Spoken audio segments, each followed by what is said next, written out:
अभी तक एनडीए से नाराज थे पशुपति पारस, फिर अचानक क्यों बदला उनका मन? जानिए इनसाइड स्टोरी। पशुपति कुमार पारस ने एनडीए में फिर से वापसी कर ली।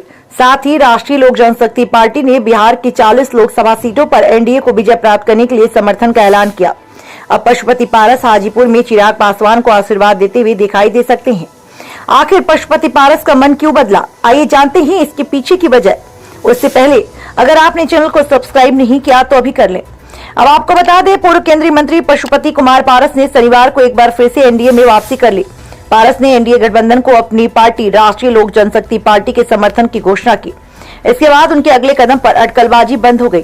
पारस ने करीब 12 दिन पहले ही उनकी पार्टी को लोकसभा चुनाव के लिए कोई सीट नहीं दिए जाने के खिलाफ इस्तीफा दे दिया था। उस वक्त पारस ने अपने एक्स से मोदी का परिवार भी हटा लिया था। अब फिर से पशुपति पारस मोदी का परिवार में शामिल हो गए। पारस ने एक्स पर पोस्ट करते हुए कहा, उनकी पार्टी राष्ट्रीय लोक जनशक्ति पार्टी भाजपा के नेतृत्व वाले राष्ट्रीय जनतांत्रिक गठबंधन का अटूट हिस्सा है। प्रधानमंत्री नरेंद्र मोदी उनके भी नेता हैं। उन्होंने कहा, मोदी का फैसला सर्वोपरि है। एनडीए देश भर में 400 से ज्यादा सीटें जीतकर तीसरी बार अपनी सरकार बनाएगा। पशुपति पारस के इस कदम से सवाल उठ रहा है कि पशुपति पारस नाराज होकर एनडीए छोड़कर चले गए थे। अचानक आखिर उनका मन क्यों बदल गया? इसके पीछे की वजह जानने से पहले जानते हैं पशुपति कुमार पारस ने शनिवार को क्या क्या कहा। पशुपति पारस ने अपने सोशल मीडिया प्लेटफॉर्म एक्स पर प्रधानमंत्री नरेंद्र मोदी के साथ तस्वीर पोस्ट करते हुए लिखा, हमारी पार्टी रालोसपा एनडीए का अभिन्न अंग है। माननीय प्रधानमंत्री नरेंद्र मोदी हमारे भी नेता हैं। उनका निर्णय हमारे लिए सर्वोपरि है। उनके नेतृत्व में एनडीए पूरे देश में 400 प्लस सीट जीतकर तीसरी बार रिकॉर्ड तोड़ बहुमत से एनडीए की सरकार बनेगी। उन्होंने आगे लिखा, साथ ही बिहार की 40 लोकसभा सीटों पर विजय प्राप्त करने में हमारी पार्टी का पूर्ण समर्थन है और आगे भी रहेगा। अपनी पोस्ट में पशुपति पारस ने पीएम मोदी, अमित शाह, जेपी नड्डा, सम्राट चौधरी, विनोद तावड़े, बीजेपी और बिहार बीजेपी को टैग किया है। पशुपति पारस की इस पोस्ट से क्लियर हो गया कि वो बिहार में लोकसभा चुनाव नहीं लड़ेंगे। उनकी पार्टी सभी एनडीए प्रत्याशियों के समर्थन में काम करेगी। लेकिन अचानक पशुपति पारस का मन क्यों बदला, यह बड़ा सवालों के घेरे में आता है।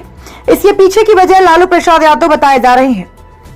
सूत्रों के मुताबिक पशुपति पारस ने जब मोदी कैबिनेट से इस्तीफा देकर एनडीए छोड़ा था, उसी वक्त राजद नेता तेज प्रताप यादव और तेजस्वी ने पशुपति पारस को लेकर बयान दिया था। लालू के दोनों बेटों ने कहा था, अगर पशुपति पारस इंडिया गठबंधन में आते हैं तो हम उनका स्वागत करेंगे। वहीं राजनीति के माहिर खिलाड़ी माने जाने वाले लालू यादव की इस ओर से कोई बयान नहीं आया।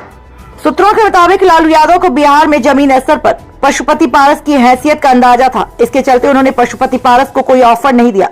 हालांकि तेज प्रताप और तेजस्वी यादव के बयान से उम्मीदें लगाए बैठे हैं। पशुपति पारस की सारी उम्मीदें उस वक्त टूट गई जब महागठबंधन ने 29 मार्च को बिहार की सीट बंटवारे का ऐलान किया। महागठबंधन या बिहार में इंडिया गठबंधन में शामिल 5 दलों को जगह मिली है, लेकिन पशुपति पारस की पार्टी राष्ट्रीय लोक जनशक्ति को कोई सीट नहीं मिली। इसके साथ ही पशुपति पारस के हाथ इधर भी खाली रहे। सूत्रों के मुताबिक पशुपति पारस के सामने ऐसी स्थिति बन गई थी कि वो या तो अकेले लोकसभा चुनाव में जाए या फिर बीजेपी से एक बार फिर बात कर पुराने ऑफर पर ही अपनी आगे की राजनीति करें। ऐसे में पशुपति पारस ने बीजेपी के साथ जाने का फैसला किया। सूत्रों के मुताबिक सीट बंटवारे से पहले ही बीजेपी के शीर्ष नेतृत्व ने पशुपति पारस के सामने उनकी उम्र को देखते हुए उन्हें किसी प्रदेश का राज्यपाल बनाने का ऑफर रखा था।